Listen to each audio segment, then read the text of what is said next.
Oh, hey horse. Good morning. Or good evening if anyone's here who's the evening right now. Tsuki, why are you up? I told you just sleep. Oh. Is audio okay? Because I am not sure. I am really not sure if it is. Well, yeah. Okay. I hope it's okay.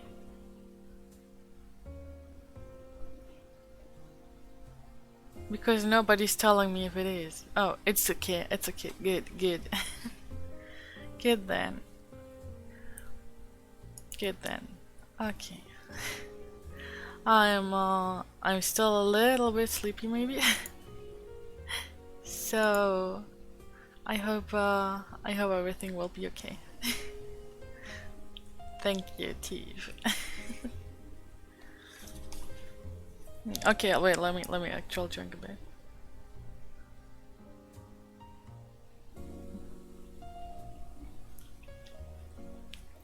Okay. Sorry. Oh, it's early. I had a hard time waking up today. I wanted to sleep longer. Oh, Taru. Hey ho. It's probably around noon for you, right? Should be lunchtime, or just past lunchtime? Anyway, glad you could make it, Taru. So, we were reading A Little Princess today. Last time we got through chapter 3. So, today we'll start with 1 p.m. Oh yeah, 5 hours. Wait. No, not 4. That's not 5 hours, is it? Yeah, it is 5 hours. I'm just bad at math. I am just bad at math. Okay. So we will resume with chapter 4. And let's just mute BGM for now. And get going. Chapter 4. Lottie. If Sarah had been a different kind of child, the life she led at Miss Minchin's select seminary for the next few years would not have been at all good for her. She was treated more as if she were a distinguished guest at the establishment than as if she were a mere little girl. If she had been a self-opinionated, domineering child, she might have become disagreeable enough to be unbearable through being so much indulged and flattered. If she had been an indolent child, she would have learned nothing. Privately, Miss Minchin disliked her, but she was far too worldly a woman to do or say anything which might make such a desirable pupil wish to leave her school. She knew quite well that if Sarah wrote to her papa to tell him she was uncomfortable or unhappy, Captain Crewe would remove her at once. Miss Minchin's opinion was that if a child were continually praised and never forbidden to do what she liked, she would be sure to be fond of the place where she was so treated. Accordingly, Sarah was praised for her quickness at her lessons, for her good manners, for her amiability to her fellow pupils, for her generosity if she gave 6 pence to a beggar or out of her full little purse. The simplest thing she did was treated as if it were a virtue, and if she had not had a disposition and a clever little brain, she might have been a very self-satisfied young person. But the clever little brain told her a great many sensible and true things about herself and her circumstances, and now and then she talked these things over to Ermengarde as time went on. "Things happen to people by accident," she used to say. "A lot of nice accidents have happened to me. It just happened that I always liked lessons and books, and could remember things when I learned them. It just happened that I was born with a father who was beautiful and nice and clever, and could give me everything I liked. Perhaps I have not really a good temper at all, but if you have everything you want, and everyone is kind to you, how can you help but be good-tempered? I don't know. looking quite serious, "how I shall ever find out whether I am really a nice child or a horrid one. Perhaps I'm a hideous child, and no one will ever know, just because I never have any trials." "Lavinia has no trials," said Ermengarde, stolidly, "and she is horrid enough." Sarah rubbed the end of her little nose reflectively as she thought the matter over. "Well," she said at last, perhaps that is because Lavinia is growing." This was the result of her charitable recollection of having heard Miss Amelia say that Lavinia was growing so fast that she believed it affected her health and temper. Lavinia, in fact, was spiteful. She was inordinately jealous of Sarah. Until the new pupil's arrival, she had felt herself the leader in the school. She had led because she was capable of making herself extremely disagreeable if the others did not follow her. She domineered over the little children, and assumed grand airs with those big enough to be her companions. She was rather pretty, and had been the best-dressed pupil in the procession when the select seminary walked out 2 by 2, until Sarah's velvet coats and sable muffs appeared, combined with drooping ostrich feathers, and were led by Miss Minchin at the head of the line. This, at the beginning, had been bitter enough. But as time went on, it became apparent that Sarah was a leader, too, and not because she could make herself disagreeable, but because she never did. "There's one thing about Sarah Crewe," Jessie had enraged her best friend by saying honestly. "She's never grand about herself the least bit. And you know she might be, Lovey. I believe I couldn't help being, just a little, if I had so many fine things and was made such a fuss over. It's disgusting the way Miss Minchin shows her off when parents come." "Dear Sarah must come into the drawing-room and talk to Mrs. Musgrave about India," mimicked Lavinia, in her most highly flavored imitation of Miss Minchin. "Dear Sarah must speak French to Lady Pitkin. Her accent is so perfect. She didn't learn her French at the seminary, at any rate, and there's nothing so clever in her knowing it. She says herself she didn't learn it at all. She just picked it up because she always heard her papa speak it. And as to her papa, there's nothing so grand in being an Indian officer." "Well," said Jessie slowly, "he's killed tigers. He killed the one in the skin Sarah has in her room. That's why she likes it so. She lies on it and strokes its head and talks to it as if it was a cat." "She's always doing something silly," slapped Lavinia. "My mamma says that way of hers of pretending things is silly. She says she will grow up eccentric." It was quite true that Sarah was never grand. She was a friendly little soul, and shared her privileges and belongings with a free hand. The little ones who were accustomed to being disdained and ordered out of the way by mature ladies aged 10 and 12 were never made to cry by this most envied of them all. She was a motherly young person, and when people fell down and scraped their knees, she ran and helped them up and patted them, or found in her pocket a bonbon or some other article of a soothing nature. She never pushed them out of her way or alluded to their years as a humiliation and a blot upon their small characters. "If you are you are four," she said severely to Lavinia on an occasion of her having, it must be confessed, slapped Lottie and called her a brat. "But you will be 5 next year, and 6 the next year after that, and," opening large, convicting eyes, "it takes 16 years to make you 20. "Dear me," said Lavinia, "how you can calculate!" In fact, it was not to be denied that 16 and 4 made 20, and 20 was an age the most daring were scarcely bold enough to dream of. So the younger children adored Sarah. More than once she had been known to have a tea party, made up of these despised ones, in her own room, and Emily had been played with, and Emily's own tea service used, the one with cups which held quite a lot of much sweetened weak tea and had blue flowers on them. No one had seen such a very real doll's tea set before. From that afternoon Sarah was regarded as a goddess and a queen by the entire alphabet class. Lottie worshipped her to such an extent that if Sarah had not been a motherly person, she would have found her tiresome. Lottie had been sent to school by a rather flighty young papa who could not imagine what else to do with her.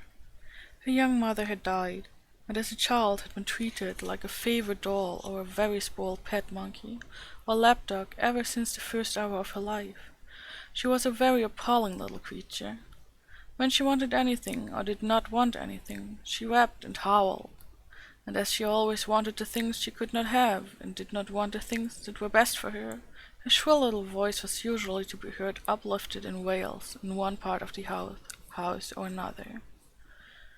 Her strongest weapon was that in some mysterious way she had found out that a very small girl who had lost her mother was a person who ought to be pitied and made much of. She had probably heard some grown-up people talking her over in the early days, after her mother's death, so it became her habit to make great use of this knowledge. The first time Sarah took her in charge was one morning when, on passing a sitting room, she heard both Miss Minchin and Miss Amelia trying to suppress the angry wails of some child who, evidently, refused to be silenced. She refused so strenuously indeed that Miss Minchin was obliged to almost shout, in a stately and severe manner, to make herself heard. "What is she crying for?" she almost yelled.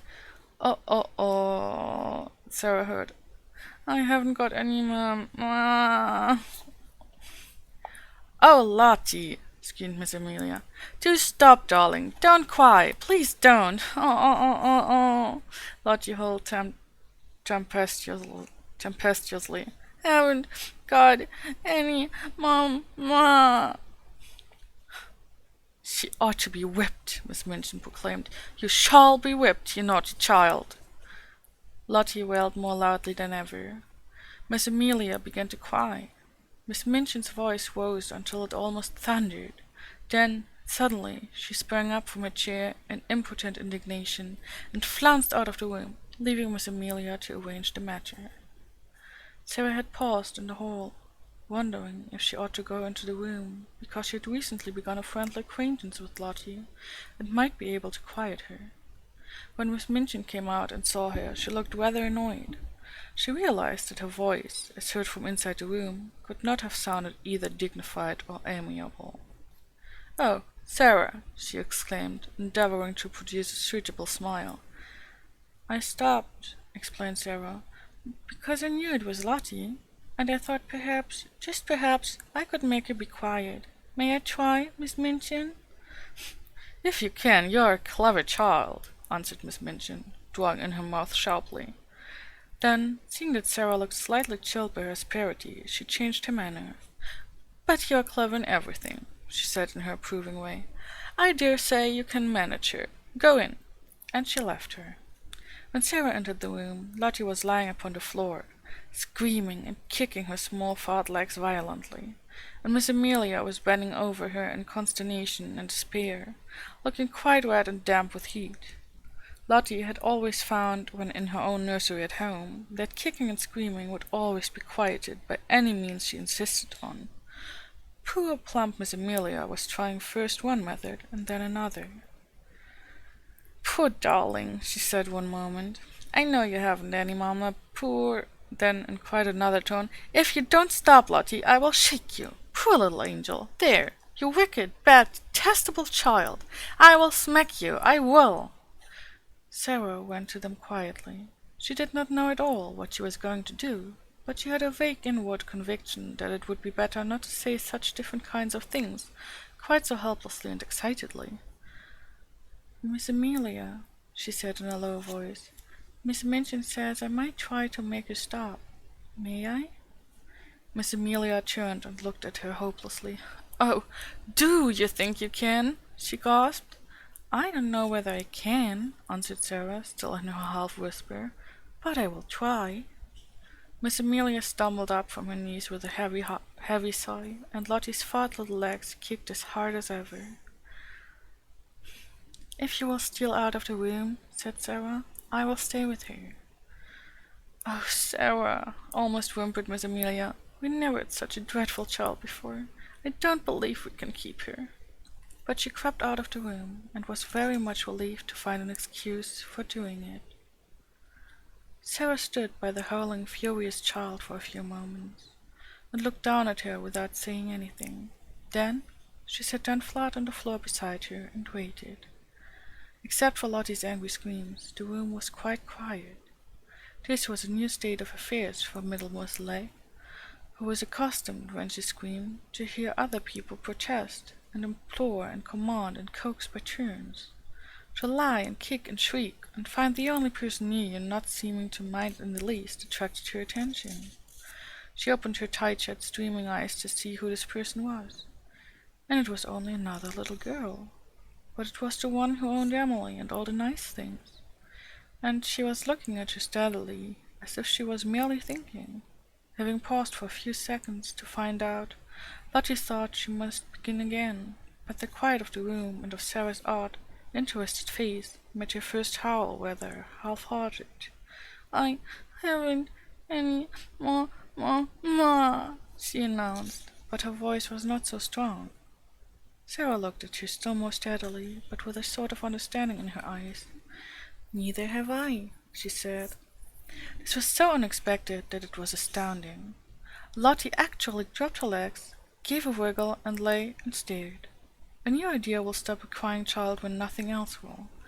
Also, it was true that while Lottie disliked Miss Minchin, who was cross, and Miss Amelia, who was foolishly indulgent, she rather liked Sarah, little as she knew her. She did not want to give up her grievance, but her thoughts were distracted from it, so she wriggled again, and, after a sulky sob, said, "Where is she?" Sarah paused a moment. Because she had been told that her mamma was in heaven, she had thought a great deal about the matter, and her thoughts had not been quite like those of other people. "She went to heaven," she said, "but I am sure she comes out sometimes to see me, though I don't see her. So does yours. Perhaps they can both see us now. Perhaps they are both in this room." Lottie sat bolt upright and looked about her. She was a pretty, little, curly-headed creature, and her round eyes were like wet forget-me-nots. If her mamma had seen her during the last half-hour, she might not have thought her the kind of child who ought to be related to an angel. Sarah went on talking. Perhaps some people might think that what she said was rather like a fairy story, but it was all so real to her own imagination that Lottie began to listen in spite of herself. She had been told that her mamma had wings and a crown, and she had been shown pictures of ladies in beautiful white nightgowns, who were said to be angels. But Sarah seemed to be telling a real story about a lovely country where real people were. "There are fields and fields of flowers," she said, forgetting herself as usual when she began, and talking rather as if she were in a dream. "Fields and fields of lilies, and when the soft wind blows over them, it wafts the scent of them into the air, and everybody always breathes it, because the soft wind is always blowing. And little children run about in the lily fields and gather armfuls of them and laugh and make little wreaths. And the streets are shining, and people are never tired, however far they walk. They can float anywhere they like. And there are walls made of pearl and gold all round the city, but they are low enough for the people to go and lean on them, and look down onto the earth and smile and send beautiful messages." Whatsoever story she had begun to tell, Lottie would, no doubt, have stopped crying and been fascinated into listening. But there was no denying that this story was prettier than most others. She dragged herself close to Sarah and drank in every word until the end came, far too soon. When it did come, she was so sorry that she put up her lip ominously. "I want to go there," she cried. I haven't any mamma in this school." Sarah saw the danger signal and came out of her dream. She took hold of the chubby hand and pulled her close to her side with a coaxing little laugh. "I will be your mamma," she said. "We will play that you are my little girl, and Emily shall be your sister." Lottie's dimples all began to show themselves. "Shall she?" she said. "Yes," answered Sarah, jumping to her feet. "Let us go and tell her, and then I will wash your face and brush your hair." to which Lottie agreed quite cheerfully, and trotted out of the room and upstairs with her, without seeming even to remember that the whole of the last hour's tragedy had been caused by the fact that she had refused to be washed and brushed for lunch, and Miss Minchin had been called in to use her majestic authority. And from that time Sarah was an adopted mother. Oh, hey Eddie. Glad to see you here. Nice that you could make it. I hope you're enjoying yourself.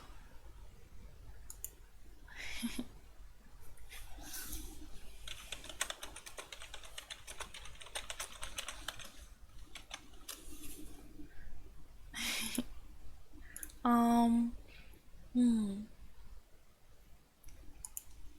Oh, okay. I hope everyone's still awake. Except maybe Tsuki. He should probably sleep a little more. Alright, let's continue, shall we? Chapter 5. Becky. Of course, the greatest power Sarah possessed, and the one which gained her even more followers than her luxuries and the fact that she was the show pupil, the power that Lavinia and certain other girls were most envious of, and at the same time most fascinated by in spite of themselves, was her power of telling stories, and of making everything she talked about seem like a story, whether it was one or not. Anyone who has been at school with a teller of stories knows what the wonder means, how he or she is followed about and besought in a whisper to relate romances, how groups gather round and hang on the outskirts of the favorite party in the hope of being allowed to join in and listen. Sarah not only could tell stories, but she had adored telling them, when she sat or stood in the midst of a circle and began to invent wonderful things. Her green eyes grew big and shining, her cheeks flushed, and, without knowing that she was doing it, she began to act and made what she told lovely or alarmingly by the raising or dropping of her voice, the bend and sway of her slim body, and the dramatic movement of her hands. She forgot that she was talking to listening children. She saw and lived with the fairy folk, or the kings and queens and beautiful ladies, whose adventures she was narrating. Sometimes, when she had finished her story, she was quite out of breath with excitement, and would lay her hand on her thin, little, quick-rising chest, and half laugh as if at herself. "When I am telling it," she would say, "it doesn't seem as if it was only made up. It seems more real than you are, more real than the schoolroom. I feel as if I were all the people in the story, one after the other. It is queer." She had been at Miss Minchin's school about 2 years when, one foggy winter's afternoon, as she was getting out of her carriage, comfortably wrapped up in her warmest velvets and furs, and looking very much grander than she knew, she caught sight, as she crossed the pavement, of a dingy little figure standing on the area steps and stretching its neck so that its wide open eyes might peer at her through the railings. Something in the eagerness and timidity of the smudgy face made her look at it, and when she looked she smiled because it was her way to smile at people. But the owner of the smudgy face and the wide open eyes evidently was afraid that she ought not to have been caught looking at pupils of importance. She dodged out of the sight like a jack-in-the-box and scurried back into the kitchen, disappearing so suddenly that, if she had not been such a poor little forlorn thing, Sarah would have laughed in spite of herself. That very evening, Sarah was sitting in the midst of a group of listeners in a corner of the schoolroom, telling one of her stories. The very same figure timidly entered the room, carrying a coal-box much too heavy for her, and knelt down upon the hearthrug to replenish the fire and sweep up the ashes. She was cleaner than she had been when she peeped through the area railings, but she looked just as frightened. She was evidently afraid to look at the children or seemed to be listening. She put on pieces of coal cautiously with her fingers so that she might make no disturbing noise. She swept about the fire irons very softly. But Sarah saw in 2 minutes that she was deeply interested in what was going on, that she was doing her work slowly in the hope of catching a word here and there, and realizing this, she raised her voice and spoke more clearly. The mermaid swam softly about in the crystal green water, and dragged after them a fishing net woven of deep sea pearls, she said. The princess sat on the white rock and watched them. It was a wonderful story about a princess who was loved by a prince merman and went to live with him in shining caves under the sea. The small drudge before the grate swept the hearth once and then swept it again. Having done it twice, she did it 3 times, and, as she was doing it the 3rd time, the sound of the story so lured her into listening that she fell under the spell and actually forgot that she had no right to listen at all, and also forgot everything else.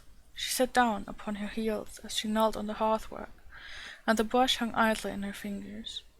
The voice of the storyteller went on and drew her with it into winding grottos under the sea, glowing with soft, clear blue light, and paved with pure golden sands. Strange sea flowers and grasses waved about her, and far away faint singing and music echoed. The hearth-brush fell from the work-worthened hand, and Lavinia Herbert looked round. "That girl has been listening," she said. The culprit snatched up her brush and scrambled to her feet. She caught at the coal-box and simply scuttled out of the room like a frightened rabbit. Sarah felt rather hot-tempered. "I knew she was listening," she said. "Why shouldn't she?" Lavinia tossed her head with great elegance. "Well," she remarked, "I do not know whether your mamma would like you to tell stories to servant girls, but I know my mamma wouldn't like me doing it." "My mamma," said Sarah, looking odd, "I don't believe she would mind in the least. She knows that stories belong to everybody." "I thought," retorted Lavinia in severe recollection, "that your mamma was dead. How can she know things?" "Do you think she doesn't know things?" said Sarah in her stern little voice. Sometimes she had a rather stern little voice. "Sarah's mamma knows everything," piped in Lottie. "So does my mamma, except Sarah, and Sarah is my mamma as Miss Minchin's. My other one knows everything. The streets are shining, there are fields and fields of lilies, and everybody gathers them. Sarah tells me when she puts me to bed." "You wicked thing," said Lavinia, turning on Sarah, "making fairy stories about heaven." "There are much more splendid stories in Revelation," returned Sarah. "Just look and see. How do you know mine are fairy stories? But I can tell you, with a fine bit of unheavenly temper, you will never find out whether they are or not if you're not kinder to people than you are now. Come along, Lottie." And she marched out of the room, rather hoping that she might see the little servant again somewhere, but she found no trace of her when she got into the hall. "Who is that little girl who makes the fires?" she asked Mariette that night. Mariette broke forth into a flow of description. Ah, indeed, Mademoiselle Sarah might well ask. She was a forlorn little thing who had just taken the place of scullery maid, though, as to being scullery maid, she was everything else besides. She blacked boots and grates, and carried heavy coal scuttles up and down stairs, and scrubbed floors and cleaned windows, and was ordered about by everybody. She was 14 years old, but was so stunted in growth that she looked about 12. In truth, Mariette was sorry for her. She was so timid that if one chanced to speak to her, it appeared as if her poor, frightened eyes would jump out of her head. "What is your name?" asked Sarah, who had sat by the table with her chin on her hands as she listened absorbedly to the recital. Her name was Becky. Mariette heard everyone below stairs calling, "Becky, do this," and "Becky, do that," every 5 minutes in the day. Sarah sat and looked into the fire, reflecting on Becky for some time after Mariette left her. She made up a story of which Becky was the earliest heroine. She thought she looked as if she had never had quite enough to eat. Her very eyes were hungry. She hoped she should see her again, but though she caught sight of her carrying things up or downstairs on several occasions, she always seemed in such a hurry and so afraid of being seen that it was impossible to speak to her. But a few weeks later, on another foggy afternoon, when she entered her sitting-room, she found herself confronting a rather pathetic picture. In her own special and petty pet easy-chair before the white fire, Becky, with a coal smudge on her nose and several on her apron, with her poor little cap hanging half off her head, and an empty coal box on the floor near her, sat fast asleep, tired out beyond even the endurance of her hard-working young body. She had been sent up to put the bedrooms in order for the evening. There were a great many of them, and she had been running about all day. Sarah's rooms she had saved until the last. They were not like the other rooms, which were plain and bare. Ordinary pupils were expected to be satisfied with mere necessaries. Sarah's comfortable sitting room seemed a bower of luxury to the scullery maid, though it was, in fact, merely a nice, bright little room. But there were pictures and books in it, and curious things from India. There was a sofa and a low, soft chair. Emily sat in a chair of her own, with the air of a presiding goddess, and there was always the glowing fire and the polished grate. Becky saved it until the end of her afternoon's work, because it rested her to go into it, and she always hoped to snatch a few minutes to sit down in the soft chair and look about her, and think about the wonderful good fortune of the child who owned such surroundings, who went out on the cold days in beautiful hats and coats, one tried to catch a glimpse of through the area railing. On this afternoon, when she had sat down, the sensation of relief to her short, aching legs had been so wonderful and delightful that it had seemed to soothe her whole body, and the glow of warmth and comfort from the fire had crept over her like a spell, until, as she looked at the wet coals, a tired, slow smile stole over her smudged face. Her head nodded forward without her being aware of it. Her eyes drooped, and she fell fast asleep.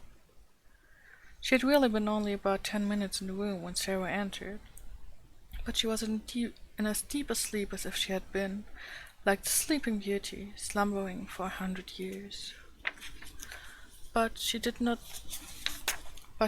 look, poor Becky, like a Sleeping Beauty at all.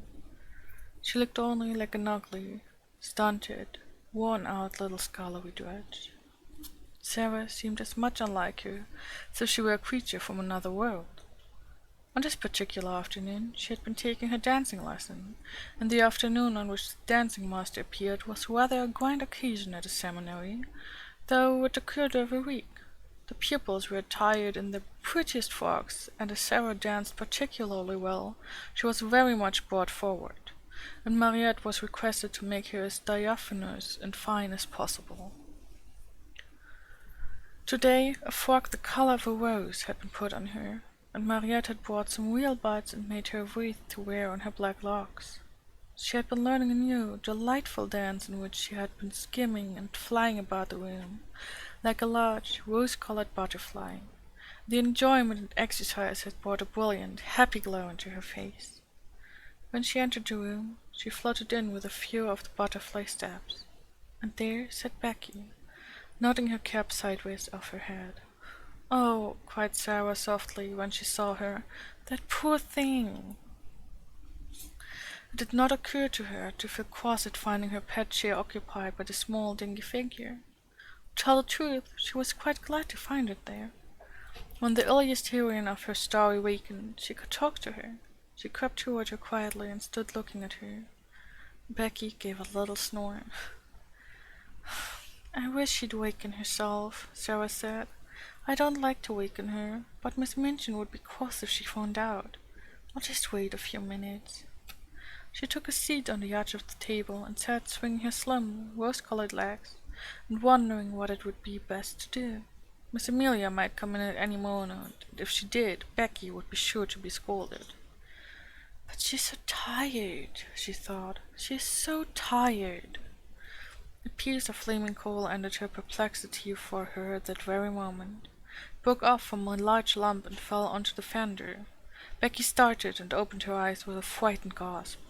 She didn't know she had fallen asleep. She had only sat down for one moment and felt a beautiful glow.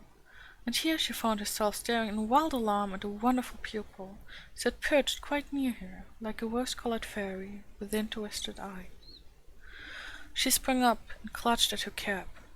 She felt it dangling over her ear and tried wildly to put it straight. Oh, she had got herself into trouble, now with a vengeance. To have impudently fallen asleep on such a young lady's chair. She would be turned out of doors without wages. She made a sound like a big, breathless sob. Oh, oh, miss, she stuttered. I ask your pardon, miss. I do, miss. Sarah jumped down and came quite close to her. Don't be frightened, she said, quite as if she had been speaking to a little girl like yourself. It doesn't matter the least bit. I didn't go to do it, miss, protested Becky. It was a warm fire, and me being so tired, it wasn't impertinence. Sarah broke into a friendly little laugh and put her hand on her shoulder. You were tired, she said. You could not help it. You are not really awake yet. How poor Becky stared at her. In fact, she had never heard such a nice, friendly sound in anyone's voice before.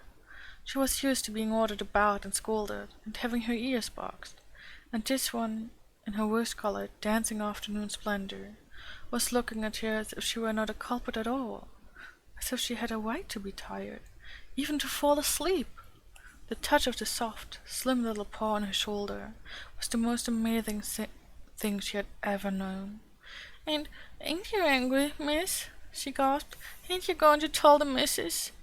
No, cried out Sarah. Of course I'm not. The woeful fright in the coal-smothered face made her suddenly so sorry that she could scarcely bear it. One of her queer thoughts rushed into her mind. She put her hand against Becky's cheek. Why, she said, we are just the same. I am only a little girl like you. It's just an accident that I am not you and you are not me. Becky did not understand in the least. Her mind could not grasp such amazing thoughts, and an accident meant to her a calamity in which someone was run over or fell off a ladder and was carried to the hospital. Accident, miss? She fluttered respectfully. It is? Yes, Sarah answered, and she looked at her dreamily for a moment.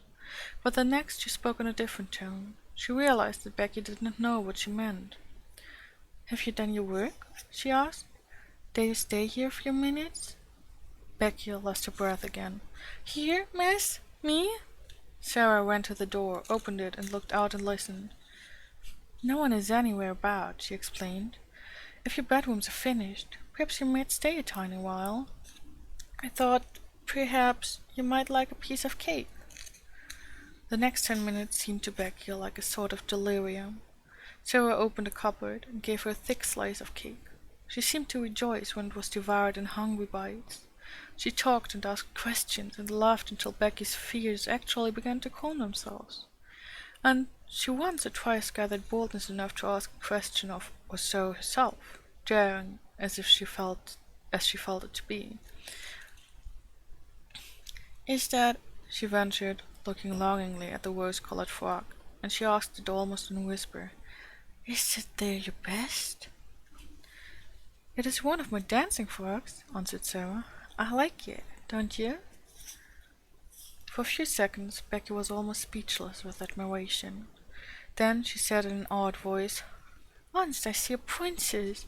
It was standing in the street with a crowd outside Covent Garden, watching the swells go into the opera. And there was one that everyone stared at most. They says to each other, that's the princess. She was a grown-up young lady, but she was pink all over, gown and cloak and flowers and all. I called her to mind the minute I see her, sitting there on the table, miss. You looked like her. I've often thought, said Sarah in her reflecting voice, that I should like to be a princess. I wonder what it feels like. I believe I will begin pretending I am one. Becky stared at her admiringly, and, as before, did not understand her in the least. She watched her with a sort of adoration. Very soon Sarah left her reflections and turned to her with a new question. Becky, she said, weren't you listening to that story?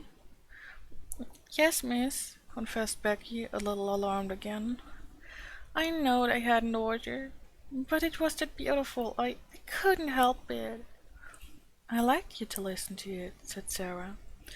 If you tell stories, you like nothing so much as to tell them to people who want to listen. I don't know why it is. Would you like to hear the rest?" Becky lost her breath again. "Me hear it!" she cried. "Like as if I was a pupil, miss. All about the prince and the little white mere baby swimming about laughing with stars in their hair?" Sarah nodded. "You haven't time to hear it now, I'm afraid," she said. "But if you will tell me just what time you come to do my rooms, I will try to be here and tell you a bit of it every day until it is finished. It's a lovely long one, and I'm always putting new bits to it." "Then," breathed Becky devoutly, "I wouldn't mind how heavy the coal boxes was, or what the cook done to me if I might have that to think of." "You may," said Sarah. "I'll tell it all to you." When Becky went downstairs, she was not the same Becky who had staggered up, loaded down by the weight of the coal scuttle. She had an extra piece of cake in her pocket, and she had been fed and warmed, but not only by cake and fire. Something else had warmed and fed her, and this something else was Sarah. When she was gone, Sarah sat on her favorite perch on the end of a table. Her feet were on a chair, her elbows on her knees, and her chin in her hands. "If I was a princess, a real princess," she murmured, "I could schedule lodges to the populace. But even if I am only a pretend princess, I can invent little things to do for people, things like this." She was just as happy if it was largesse. "I'll pretend that to do things people like is scheduling largesse." I've scheduled largesse. I don't know what that word is, but okay. Okay, so that's it for chapter 5, and I shall drink something. I shall hydrate and I shall stretch, and maybe you should do that as well.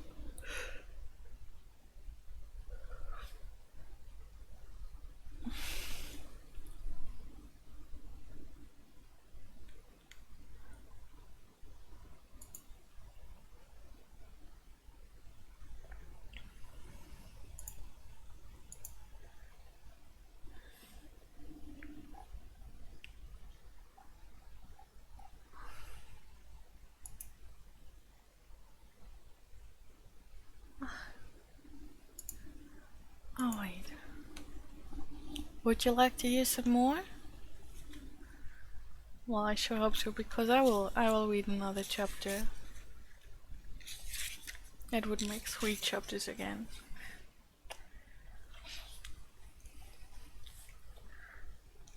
Chapter 6. The Diamond Mines. Not very long after this a very exciting thing happened. Not only Sarah, but the entire school found it exciting, and made it the chief subject of conversation for weeks after it occurred. In one of his letters, Captain Crewe told a most interesting story. A friend who had been at school with him when he was a boy had unexpectedly come to see him in India. He was the owner of a large tract of land upon which diamonds had been found, and he was engaged in developing the mines. If all went as was confidently expected, he would become possessed of such wealth as it made one dizzy to think of. And because he was fond of the friend of his school days, he had given him an opportunity to share in this enormous fortune by becoming a partner in his scheme. This, at least, was what Sarah gathered from his letters. It is true that any other business scheme, however magnificent, would have had but small attraction for her for the schoolroom, but diamond mines sounded so like the Arabian Nights that no one could be indifferent. Sarah thought them enchanting, and painted pictures for Ermengarde and Lottie, of labyrinthine passages in the bowels of the earth, where sparkling stones studded the walls and roofs and ceilings, and strange, dark men dug them out with heavy picks. Ermengarde delighted in the story, and Lottie insisted on it being retold to her every evening. Lavinia was very spiteful about it, and told Jessie that she didn't believe such things as diamond mines existed.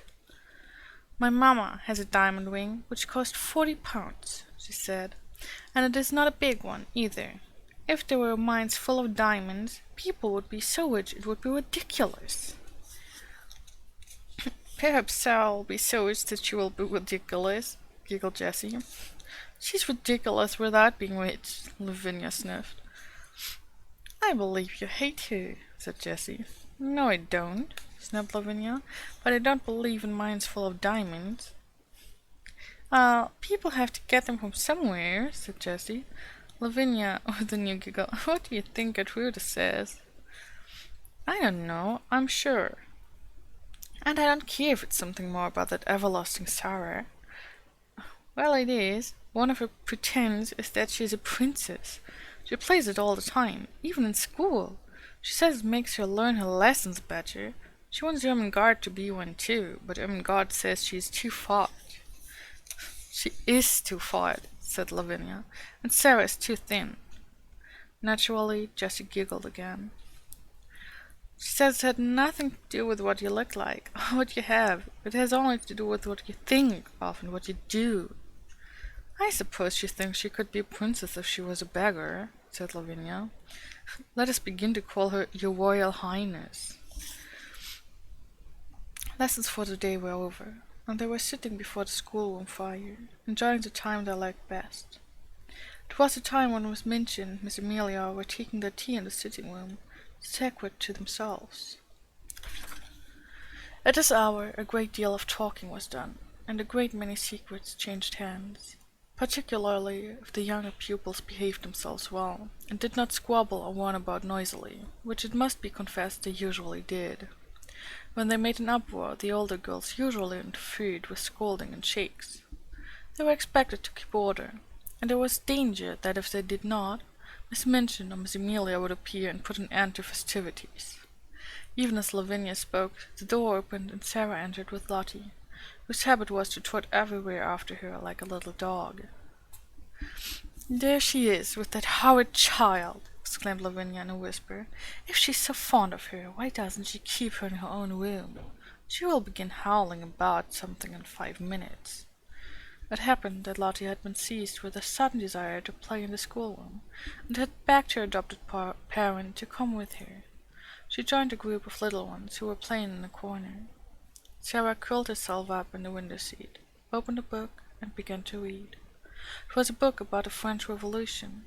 She was soon lost in a harrowing picture of the prisoners on the Bastille, men who had spent so many years in dungeons that, when they were dragged out by those who rescued them, their long grey hair and beards almost hid their faces.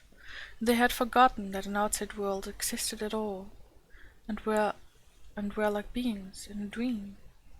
She was so far away from the schoolroom that it was not agreeable to be dragged back suddenly by a howl from Lottie.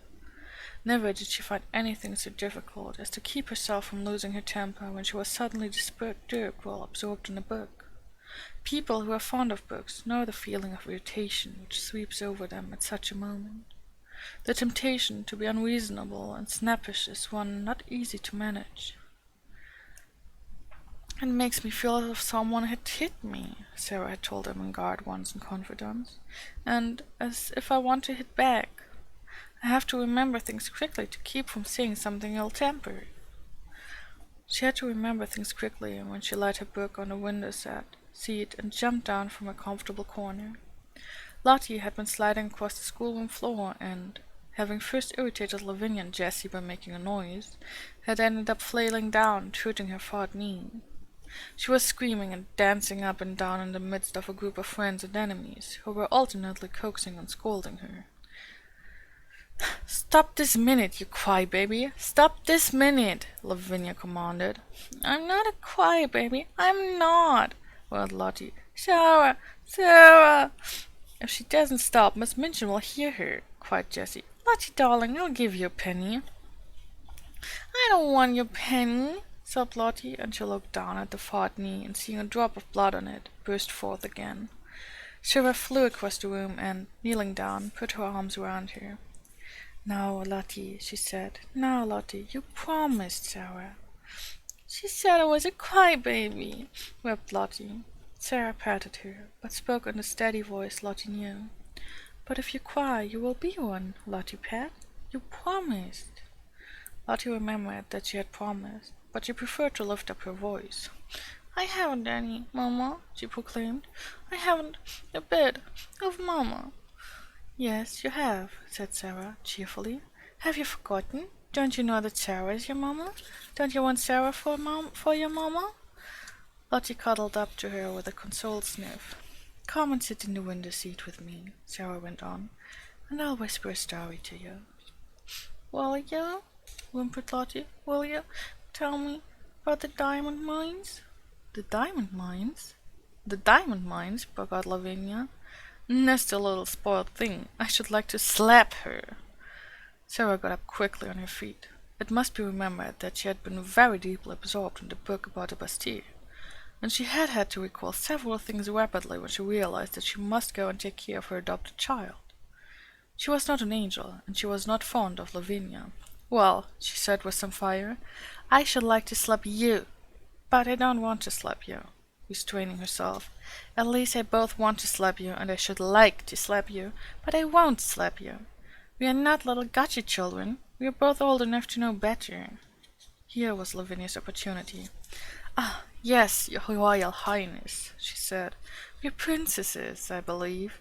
At least one of us is. The school ought to be very fashionable now Miss Minchin has a princess for a pupil."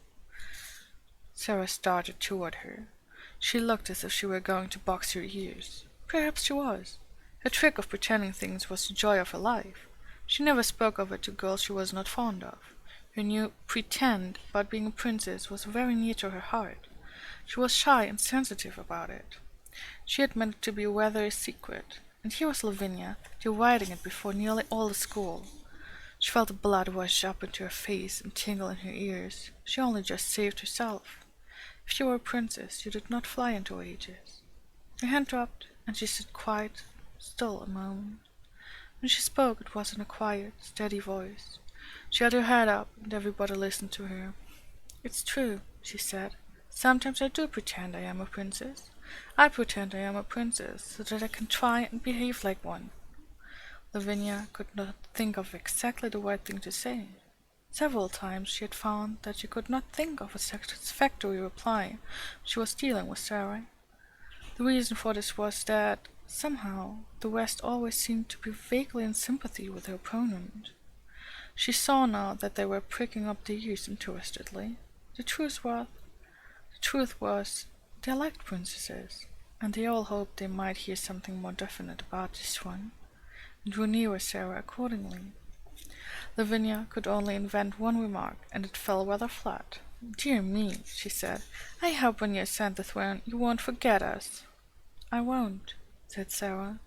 She did not utter another word, but stood quite still and stared at her steadily, as she saw her take Jessie's arm and turn away. After this, the girls who were jealous of her used to speak of her as Princess Sarah whenever they wished to be particularly disdainful, and those who were fond of her gave her the name among themselves as a term of affection. No one called her Princess instead of Sarah, but her adorers were much pleased with the picturesqueness and grandeur of the title, and Miss Minchin, hearing of it, mentioned it more than once to visiting parents, feeling that it rather suggested a sort of royal boarding school. To Becky it seemed the most appropriate thing in the world. The acquaintance began on the foggy afternoon when she had jumped up terrified from her sleep in the comfortable chair, had ripened and grown, though it must be confessed that Miss Minchin and Miss Amelia knew very little about it. They were aware that Sarah was "kind" to the scullery maid, but they knew nothing of certain delightful moments snatched perilously when, the upstairs rooms being set in order with lightning rapidity, Sarah's sitting room was reached, and the heavy coal box set down with a sigh of joy. At such times stories were told by installments. Things of a satisfying nature were either produced or eaten or hastily tucked into pockets to be disposed of at night, when Becky went upstairs to her attic bed. "But I has to eat 'em careful, miss," she said once, "'cause if I leave crumbs, the rats come out to get 'em." "Rats!" exclaimed Sarah in horror. "Are there rats there?" "Lots of 'em, miss," Becky answered in quite a matter-of-fact manner. "There mostly is rats and mice in attics. You gets used to the noise they make scuttling about. I've got so I don't mind 'em as long as they don't run over my pillar." "Ugh," said Sarah. "You gets used to anything after a bit," said Becky. "You have to, miss, if you're born a scullery maid. I'd rather have rats than cockroaches." "So would I," said Sarah. "I suppose you might make friends with a rat in time, but I don't believe I should like to make friends with a cockroach." Sometimes Becky did not dare to spend more than a few minutes in the bright, warm room, and when this was the case, perhaps only a few words could be exchanged, and a small purchase slipped into the old-fashioned pocket Becky carried under her dress skirt, tied round her waist with a band of tape. The search for and discovery of satisfying things to eat which could be packed into a small compass added a new interest to Sarah's existence.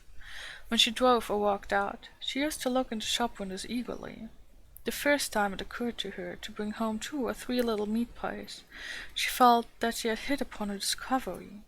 When she exhibited them, Becky's eyes quite sparkled. "Oh, miss," she murmured, "them will be nice and filling. It's fillingness that's best. Sponge cakes are sponge cakes are heavenly thing, but it melts away like, if you understand, miss.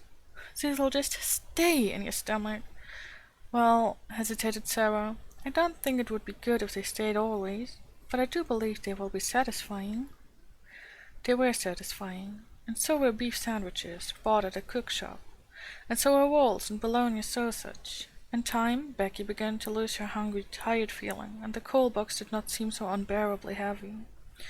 However heavy it was, and whatsoever the temper of the cook and the hardness of the work heaped upon her shoulders, she had always the chance of the afternoon to look forward to. The chance that Miss Sarah would be able to be in her sitting-room. In fact, the mere seeing of Miss Sarah would have been enough without meat pies. If there was time only for a few words, they were always friendly, merry words that put heart into one.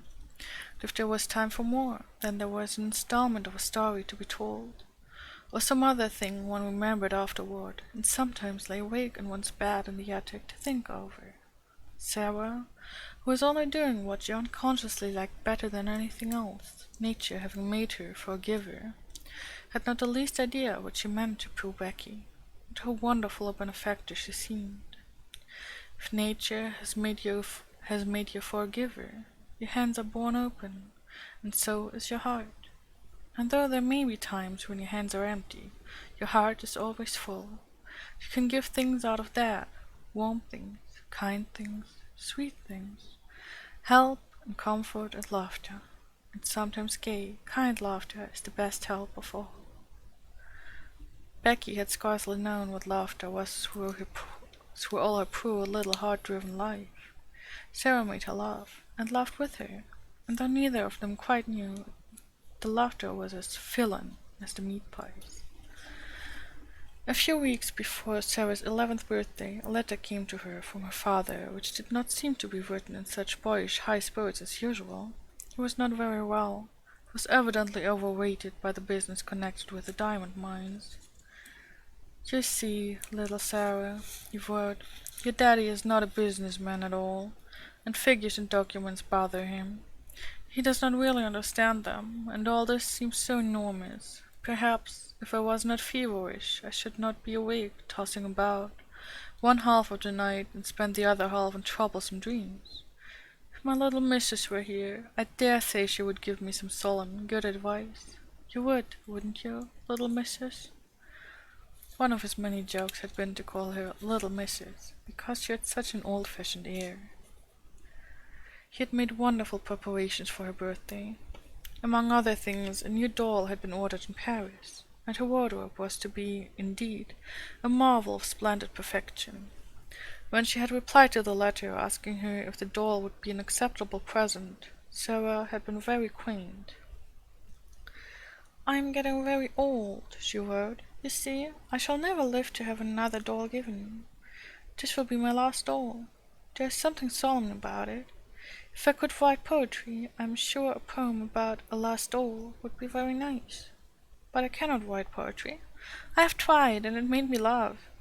It did not sound like Watts or Coleridge or Shakespeare at all. No one could ever take Emily's place, but I should respect the last doll very much. And I am sure the school would love it. They all like dolls, though some of the big ones, the almost 15 ones, pretend they are too grown up." Captain Crewe had a splitting headache when he read this letter in his bungalow in India. The table before him was heaped with papers and letters which were alarming him and filling him with anxious dread. But he laughed as he had not laughed for weeks. "Oh," he said, "she is better fun every year she lives. God grant this business may right itself and leave me free to run home and see her. What wouldn't I give to have her little arms round my neck this minute? What wouldn't I give?" The birthday was to be celebrated by great festivities. The schoolroom was to be decorated, and there was to be a party. The boxes containing the presents were to be opened with great ceremony, and there was to be a glittering feast spread in Miss Minchin's sacred room. When the day arrived, the whole house was in a whirl of excitement. How the morning passed nobody quite knew, because there seemed such preparations to be made. The schoolroom was being decked with garlands of holly. The desks had been moved away, and red covers had been put on the forms, which were arrayed round the room against the wall. When Sarah went into her sitting room in the morning, she found on the table a small, dumpy package, tied up in a piece of brown paper. She knew it was a present, and she thought she could guess whom it came from. She opened it quite tenderly. It was a square pincushion, made of not quite clean red flannel, and black pins had been stuck carefully into it to form the words, "Many happy returns." "Oh," cried Sarah, with a warm feeling in her heart, "what pains she has taken! I like it so. It makes me feel sorrowful." But the next moment she was mystified. On the underside of the pincushion was secured a card bearing in neat letters the name Miss Amelia Minchin. Sarah turned it over and over. "Miss Amelia," she said to herself. "How can it be?" And just at that very moment she heard the door being cautiously pushed open and saw Becky peeping round it. There was an affectionate, happy grin on her face, and she shuffled forward and stood nervously pulling at her fingers. "Do you like it, Miss Sarah?" she said. "Do you?" "Like it?" cried Sarah. "You darling Becky, you made it all yourself." Becky gave a hysteric but of joyful sniff, and her eyes looked quite moist with delight. "It ain't nothing but flannel, and the flannel ain't new, but I wanted to give you something, and I made it of night. I knew you could pretend it was satin with diamond pins in. I tried to when I was making it. The card, miss," rather doubtfully, "'t warn't wrong of me to pick it up out of the dustbin, was it? Miss Melier had thrown it away. I hadn't no card of my own, and I knowed it wouldn't be a proper present if I didn't pin a card on, so I pinned Miss Melier's." Sarah flew at her and hugged her. She could not have told herself or anyone else why there was a lump in her throat. "Oh, Becky," she cried out, with a queer little laugh.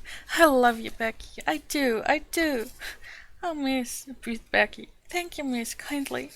It ain't good enough for that. The flannel wasn't new." Oh, hello, Joey. Hey, Moni. Yo, I'm afraid you came like around the end, because I've been reading for an hour, which is like usually around the time I do. We finished chapter 6 today, so managed another 3 chapters. Oh, yeah, actually, let me put this back on. Yeah. uh, I hope whoever was here enjoyed it. I'm not sure when I will be doing the next reading stream, because work is gonna be really busy for me. Like this week and the next, at least. I don't know how it will be after that. So I probably will want to try and sleep longer on my days off, because I only like ever have like 1 day off and not 2 days in a row, which is a bit exhausting maybe. But yeah, I do hope that maybe I can do some more reading on Sunday, maybe. I'm not sure yet. So thank you everyone for coming and for listening, for being comfy with me. I really hope you will have a wonderful day or a wonderful night, and a good night's sleep if you're going to bed soon. And please take care, everyone. Remember to hydrate, to stretch, to walk around a little bit every now and then if you're sitting a lot, because your back will thank you, believe me, your back will thank you. And I shall wrap it up here. Go eat breakfast because I didn't have any yet. And see you all next time, I hope. Also, maybe we can wait someone. Let me check who's. Ah. Oh, you're welcome, Tsuki. Thank you for being up. I mean, I thought you would still be asleep. Actually. So, yeah. I'm glad you came. I'm really glad you came.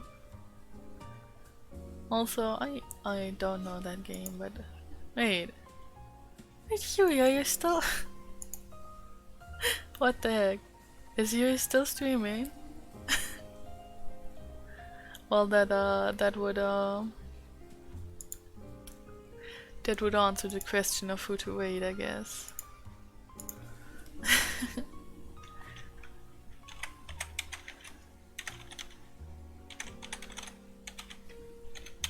Did I write it right? I think I did right. I think I did write it right. I'm not sure. I probably did. Okay. So let's go.